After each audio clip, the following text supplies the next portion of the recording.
Security forces کی خیبر پختونخوا میں 2 الگ الگ کارروائیاں 9 خوارج جہنم واصل ہو گئے۔ ISPR کے مطابق میمن میں سیکیورٹی فورسز اور خوارج کے درمیان فائرنگ کے تبادلے میں 7 خوارج مارے گئے۔ فائرنگ کے تبادلے میں 2 بہادر جوان بھی شہید ہو گئے۔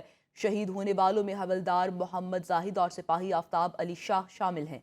دوسرا آپریشن ڈیرہ اسماعیل خان میں کیا گیا جس میں 2 خوارج مارے گئے۔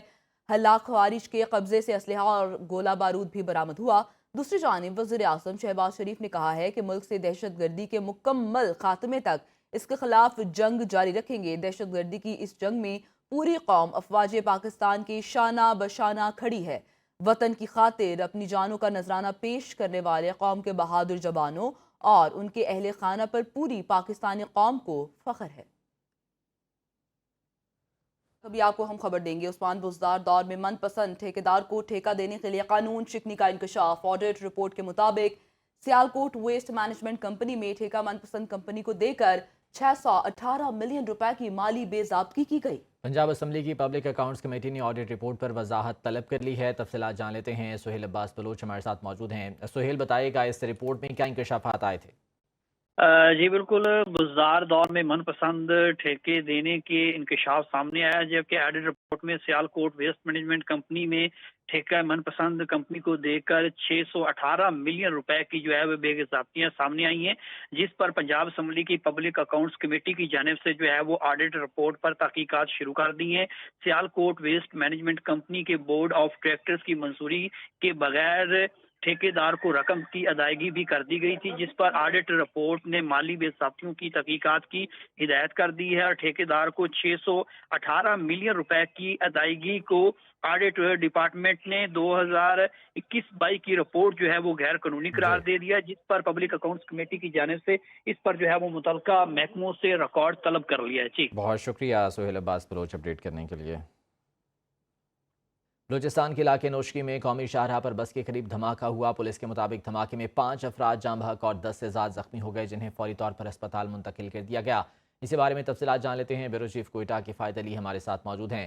کفایت بتائے گا اس واقعے کے بارے میں انیشلی کیا انویسٹیگیشنز اب تک سامنے آئی ہیں؟ جی بالکل، یہ بلوچستان کا علاقہ ہے نوشکی، جہاں پر قومی شاہراہ ہے جو کہ دالبندین قومی شاہراہ کہلاتی ہے N40۔ اس پر ایک مسافر بس کے قریب جو ہے وہ دھماکہ ہوا ہے۔ اب تک ابتدائی طور پر جو تحقیقات سامنے آئی ہیں اس میں دھماکے کے نوعیت کے حوالے سے جو ہے وہ شواہد اکٹھے کیے جا رہے بم ڈسپوزل اسکواڈ کے ذریعے، جبکہ فوری طور پر جو زخمی ہیں انہیں نوشکی اور دیگر جو قریبی ہسپتال ہیں وہاں پر منتقل جو ہے وہ کیا جا رہا ہے۔ اس وقت علاقے میں سیکیورٹی فورسز کی جانب سے جو ہے وقوع کو مکمل طور پر گھیرے میں لیا گیا ہے اور جو دھماکے کی شواہد ہیں وہ وہاں سے اکٹھے کیے جا رہے ہیں۔ پہلی جو ترجیح یہی ہے کہ جو زخمی ہیں ان کو فوری طور پر ہسپتال منتقل کیا جائے، کیونکہ یہ قومی شاہراہ ہے اور یہاں سے جو نوشکی ضلع ہے اس کے ہسپتال میں جو ہے وہ کافی وقت لگے گا، تو فوری طور پر پہلی ترجیح یہ ہے کہ زخمیوں کو ہسپتال منتقل کیا جائے۔ نوشکی کے تمام ہسپتالوں میں اس وقت ایمرجنسی نافذ کر دی گئی ہے، پیرامیڈک اسٹاف ڈاکٹرز وہاں پر موجود ہیں۔ ٹھیک ہے، طبی امداد زخمیوں کو فراہم کی جا رہی ہے۔ بہت شکریہ کفایت اپڈیٹ کرنے کے لیے۔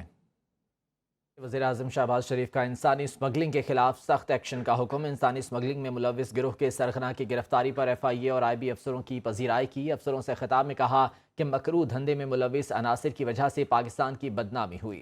گھنونے جرم کے مرتکب عناصر کی سرکوبی حکومت کی اولین ترجیح ہے۔ انسانی جانوں پر اس سے بڑا کوئی ظلم نہیں ہو سکتا۔ انسانی اسمگلنگ میں ملوث افراد کئی بے گناہ لوگوں کی جانیں ضائع ہونے کے ذمہ دار ہیں۔ مکروہ عمل کے باعث کئی لوگ ڈوبے اور اپنی زندگیاں گنوا بیٹھے۔ یہ لوگ جو ہیومن ٹریفکنگ کے گھناؤنے جرم میں ملوث ہیں، اس نے پاکستان کی نظر بے پناہ بدنامی کرائی ہے، بلکہ بیچارے لوگ کشتیوں میں سوار ڈوب گئے، کوئی گریس کے ساحلوں میں، کوئی موروکو کے وہاں پہ ڈوب گئے۔ ہمیں انتہائی امبیرسمنٹ ہوئی۔ It's never too late. اب آپ نے سب نے مل کے پچھلے چند مہینوں سے جب سے یہ بری خبریں آئیں، اتنے پاکستانی سوار تھے ڈوب گئے گریس، موروکو، اٹلی کے ساحلوں میں، تو میں سمجھتا ہوں کہ یہ کالا دھندا مکمل طور پر بند ہونا چاہیے۔ مہربانی کر کے اپنی کمر کسیں اور پاکستان کے وقار اور پاکستان کے نام کو بلند کرنے کے لیے اپنی تمام کاوشیں آپ اپنی بروئے کار لائیں۔ کوئٹہ سے چمن کے لیے مسافر ٹرین سروس 4 روز بعد بحال۔ ریلوے حکام کے مطابق بلوچستان سے دیگر صوبوں کے لیے ٹرین سروس